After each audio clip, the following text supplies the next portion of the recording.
میں نے آپ کے سامنے آیات کریمہ تلاوت کی ہیں۔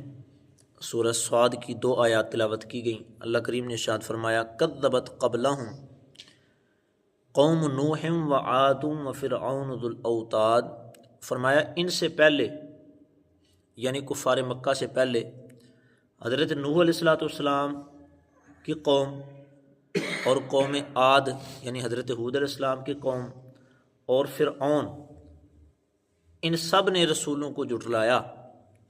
اسی طرح وثمود اور حضرت صالح علیہ السلام کی قوم سمود، وقوم لوط حضرت لوط علیہ السلام کی قوم، واصحاب الایکہ اور حضرت شعیب علیہ السلام کی قوم جو جھاڑیوں والے تھے۔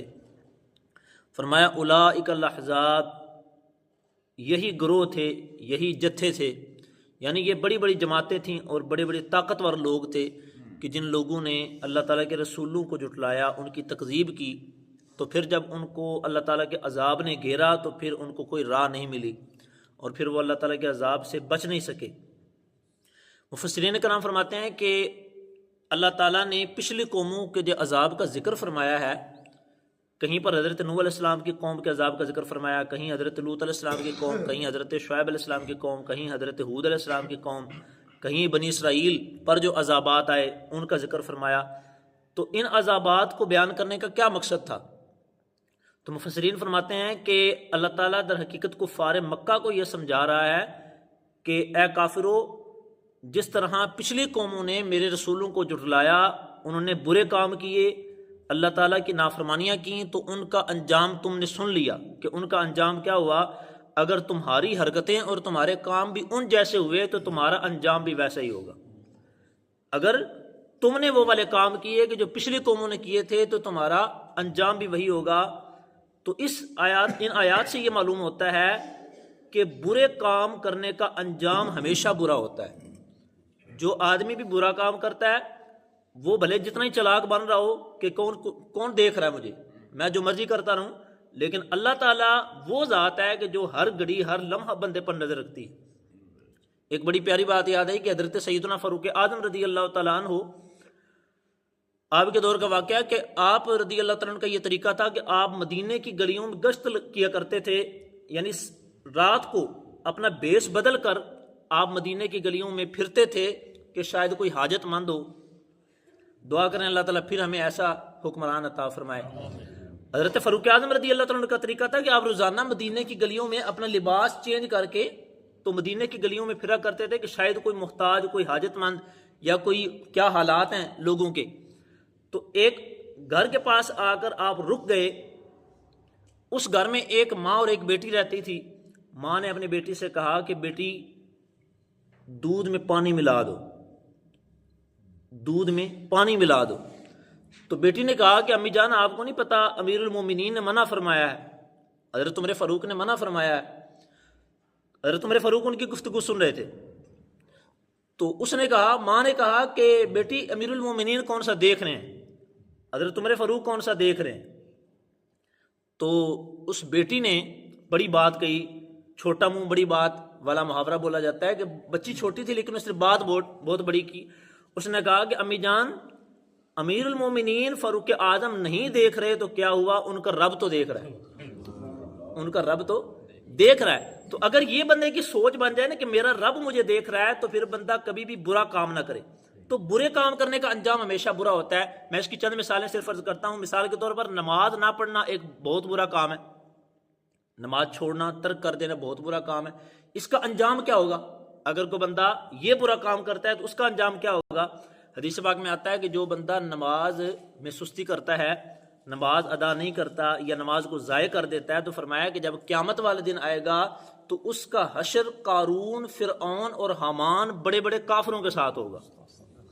اس کا حشر فرعون، قارون، حامان جو بڑے بڑے کافر ہیں ان کے ساتھ ہوگا۔ کیوں؟ اس لیے کیونکہ اس نے کام ہی برا کیا ہے۔ جو برا کام کرے گا اس کا انجام برا ہوگا۔ اسی طرح کوئی آدمی زکوٰۃ نہیں ادا کرتا اپنے مال میں سے، زکوٰۃ واجبہ ادا نہیں کرتا، جو زکوٰۃ فرض ہے وہ ادا نہیں کرتا، تو اس کا انجام کیا ہوگا؟ اللہ کریم نے قرآن مجید میں فرمایا کہ والذین یکنزون الذهب والفضة ولا ينفقونها في سبيل الله فبشرهم بعذاب علیم۔ یوم یحمى علیہا فی نار جہنم فتقوی بہا جباہہم وجنوبہم وظہورہم، فرمایا کہ جو لوگ اپنے مالوں کو جمع کرتے ہیں، سونا چاندی کو جمع کرتے ہیں، خزانہ کرتے ہیں، ان کو راہ خدا میں خرچ نہیں کرتے، فرمایا اے محبوب الاسلام ان کو یہ بتا دو کہ جب قیامت کا دن آئے گا نا تو تمہارے وہی سونا اور چاندی کا مال جو تم نے جمع کیا ہوا تھا، اللہ تعالیٰ ان کو جہنم کی آگ میں تپا کر تمہارے جسموں کو اس سے داغے گا، تمہارے جسموں کو اس سے داغے گا۔ یقین جانے کہ اگر دنیا کی کوئی چھری کو بندہ آگ پر گرم کر کے اپنے جسم پر لگائے تو وہ برداشت نہیں ہوتی، تو آپ اندازہ کریں کہ جب اس سونا چاندی کو جہنم کی آگ میں تپایا جائے گا اس کا پھر گرمی کا اور حرارت کا عالم کیا ہوگا۔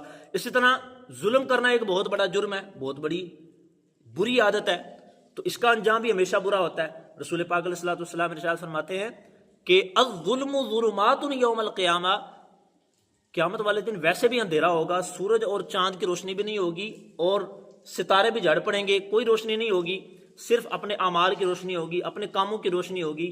تو نبی کریم علیہ السلام فرماتے ہیں کہ جو بندہ ظلم کرے گا، کسی پر زیادتی کرے گا، تو فرمایا کہ یہ ایسا جرم ہے کہ قیامت والے دن ویسے بھی اندھیرا ہوگا، لیکن جو بندہ ظلم کرے گا اسے اللہ تعالیٰ اور اندھیروں میں ڈال دے گا۔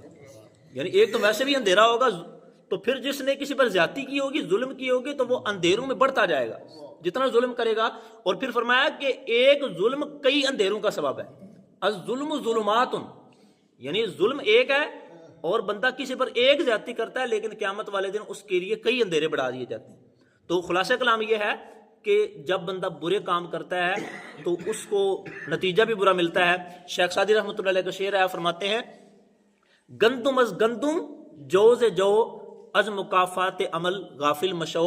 آپ فرماتے ہیں کہ اگر تم گندم بو گے تو گندم ہی کاٹو گے، اگر جو بو گے تو جو ہی کاٹو گے، اگر چاول بو گے تو چاول ہی کاٹو گے۔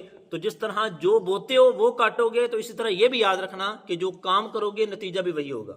اگر برے کام کرو گے تو یہ کبھی بھی نہ ذہن میں رکھیں کہ مجھے اس کا کوئی اچھا پھل ملے گا، بلکہ برے کام کا انجام ہمیشہ برا ہوتا ہے۔ اللہ تعالیٰ کی بارگاہ میں دعا ہے اللہ تعالیٰ ہمیں اچھے لوگوں والی عادات اپنانے کی توفیق عطا فرمائے، اللہ تعالیٰ ہمیں گناہوں سے اور اپنی نافرمانیوں سے ہر گھڑی ہر لمحہ محفوظ فرمائے۔